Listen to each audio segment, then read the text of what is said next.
En 496, les Alamans menaçaient le royaume des Francs rhénans de Sigebert le Boiteux. Clovis se porte à son secours et bat les Alamans lors de la célèbre bataille de Tolbiac. La légende raconte que lors de la bataille de Tolbiac, les Francs étaient sur le point de perdre le combat. C'est alors que Clovis fit appel au dieu de Clotilde et jura de se convertir à la religion catholique si ce dieu lui accordait la victoire. Et victoire, il y aura. Clovis se convertit au catholicisme. Il s'agit bien évidemment d'une légende, mais qui traduit l'importance de la conversion de Clovis. Il sera baptisé, peut-être à Reims, par Saint Rémy. Les Alamans sont définitivement repoussés, et Clovis va devenir le défenseur des évêques, ceux qui possédaient la véritable influence en Gaule. Et cela le servira notamment pour poursuivre ses conquêtes vers le sud. En effet, les Burgondes et les Visigoths étaient ariens, tandis que les évêques étaient catholiques. Il voyait donc d'un très bon œil la montée en puissance du franc. Clovis va également s'arranger pour que ses guerriers se convertissent, puis se marient avec l'aristocratie gallo-romaine, un moyen efficace de créer une nouvelle aristocratie franque. Durant cette période, Clovis va s'employer à éliminer un à un tous ses cousins afin de devenir le seul roi des Francs saliens.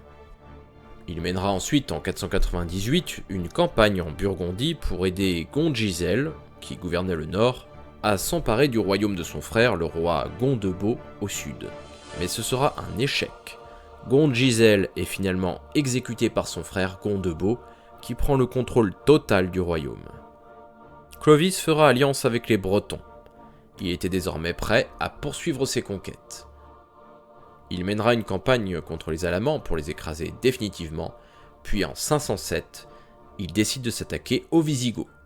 Il leur déclare la guerre, accompagné des Francs rhénans menés par Clodéric, le fils de Sigebert le Boiteux, et des Burgondes de Gondebaud, menés également par le fils de ce dernier, un certain Sigismond. Il écrasera les Visigoths lors de la bataille de Vouillé. Alaric II est tué, et toutes les possessions visigothiques en Gaule tombent aux mains des Francs, à l'exception de la Provence, prise par les Burgondes, les Pyrénées de l'Ouest, tenues par les Basques, et la Narbonnaise, restée sous le contrôle des Visigoths. Ces derniers sont contraints de refluer en Espagne. Peu de temps après, Sigebert le Boiteux meurt, probablement assassiné par son propre fils Clodéric, qui s'empare du pouvoir. Mais Clovis envoie des hommes pour le faire assassiner, puis il s'empare officiellement de tout son royaume. Clodéric étant parricide, Clovis avait toute légitimité pour agir.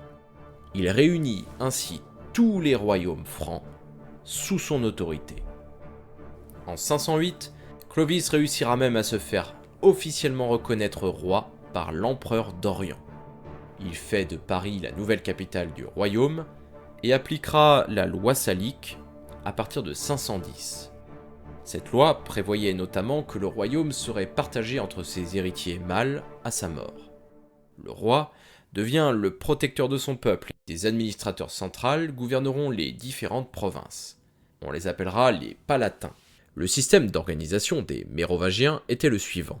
Pour gouverner, ils s'appuyaient essentiellement sur l'Église, avec les évêques qui conservaient une autorité importante localement. La majorité de la population était catholique, c'était donc le meilleur moyen de mettre le peuple de son côté. Des territoires étaient également offerts à des vassaux en échange de l'hommage. Certains vassaux dirigeront des régions entières. Cependant, ces comtes, comme on les appelait, étaient en réalité des fonctionnaires, et au départ, la charge n'était pas héréditaire. Ils étaient nommés. Ces comtes pouvaient diriger un territoire pendant quelques années, puis étaient nommés à leur tour évêques, sur la deuxième partie de leur vie. Ainsi, les rois mérovingiens gardaient le pouvoir de nommer les comtes et de nommer les évêques.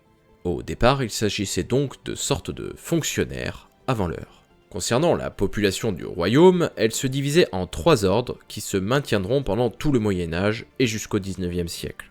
Ces 3 ordres étaient hérités du système impérial romain. Le premier ordre, le plus minoritaire, est celui de la future noblesse, les bellatores, chargés de porter les armes pour défendre le territoire. Le deuxième ordre est celui du clergé qui veille à l'orthodoxie religieuse, les oratores. C'est également le clergé qui sera le seul ordre lettré dans un premier temps. Dans tout le royaume, des moines copistes vont rédiger des textes, tenir des registres, voire écrire des romans comme dans les siècles qui suivront.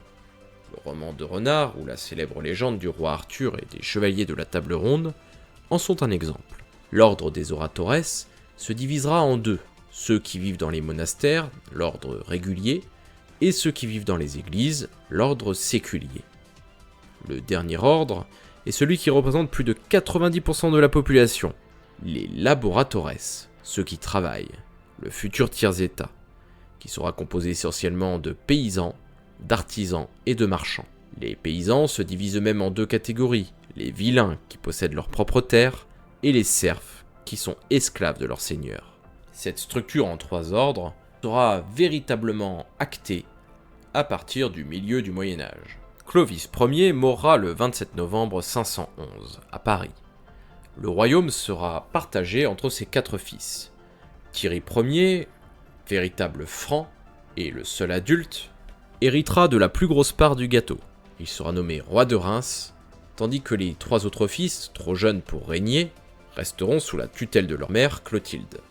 Cette dernière était très populaire auprès des grands du royaume, et Thierry n'osera pas s'opposer à elle pour confisquer les terres de ses fils. Clodomir deviendra roi d'Orléans, Childebert Ier roi de Paris, Clotaire Ier roi de Soissons.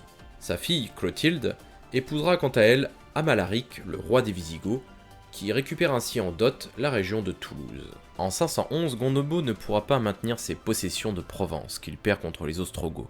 Il mourra en 516 et son fils Sigismond montera sur le trône.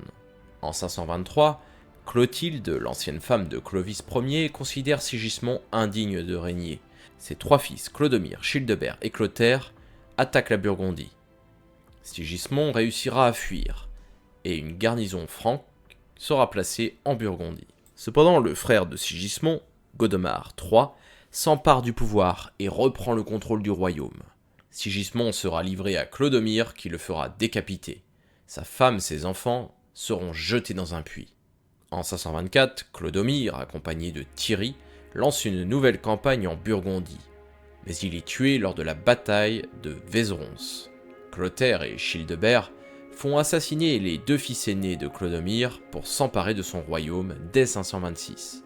Le dernier fils, Clodoald, est tonsuré et envoyé dans un monastère. Il fondera Saint-Cloud. En 531, Amalaric maltraitait son épouse, la fille de Clotilde qui était catholique et non arienne comme lui. Childebert lui déclare donc la guerre pour défendre l'honneur de sa sœur, ou bien utilise plutôt ce prétexte pour combattre les Visigoths. Il le battra, et Amalaric sera assassiné par ses propres troupes. L'ère d'influence des Francs s'accroît encore davantage dans le sud de la Gaule. La sœur du mérovingien mourra quelques jours plus tard.